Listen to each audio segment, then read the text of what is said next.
Howdy Howlers, and welcome back to the Wolf Weekly Vlog and our milk texturing and latte art series. Today we're going to be looking at the basics of the pour. So first of all, how to hold everything correctly, and then how to get the milk into the cup and make it look good. Righty, so first things first, the jug. So there are a few different options when you're pouring latte art. The way most people feel comfortable is by supporting the weight of the handle in 4 fingers and using their thumb to point where they want to go. Personally, I like to support the weight in 3 fingers and grip on either side. The one thing I don't like to see is people supporting the weight and tucking their thumb in, because you have very little control over where the milk goes. Secondly, how do we hold the cup?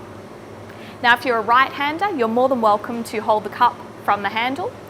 As I'm a left-hander, I support from the base, which I do find gives you a little bit more control. The one thing you do want to avoid is putting your fingers anywhere anyone's going to be drinking about. So just nice and gently from the base. Now, when we have latte art and we present it to someone, we want to make sure that when it's given to them with the handle to the right, that the latte art is centered and towards them. And that's very, very easy to achieve if you just hold the cup the right way. So if you're a left-hander, what you want to do is make sure the handle of the cup is perpendicular to your belly button and away from yourself. That means when we pour the latte art and pull through, it's going to be nice and in line with the handle. If you're a right-hander, what you want to do is make sure the handle is pointing towards your belly button, so when you pour the latte art and serve it, it's facing towards the customer. Alrighty, so what we're going to do when we pour latte art will happen very quickly. I'm going to talk you through it a little bit first. Like a painter needs a canvas, a latte artist also needs a canvas. And we want one that is nice and even, golden crema coloured.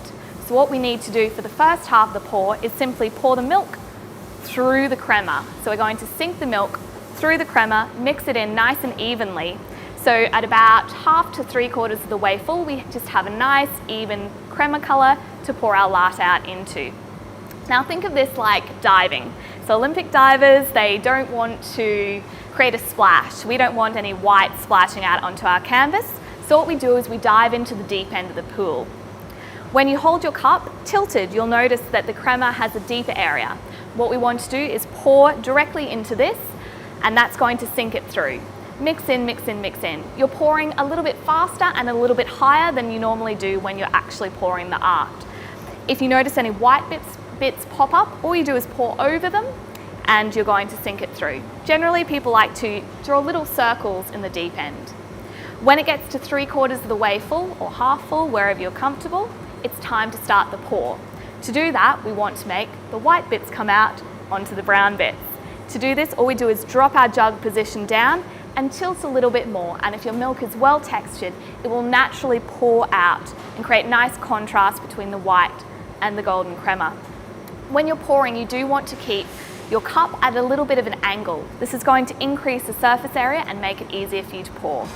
So we mix in, we mix in, we mix in, we break the pour, let the milk still, drop down, and when we're ready to pull through, our cup will almost be flat.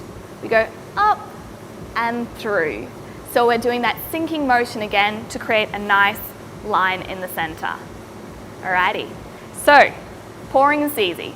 Mix in, mix in, mix in, stop, break the pour, drop down, create your latte art, up and through for the pull through, and that's all there is to it. Alrighty, see you next time.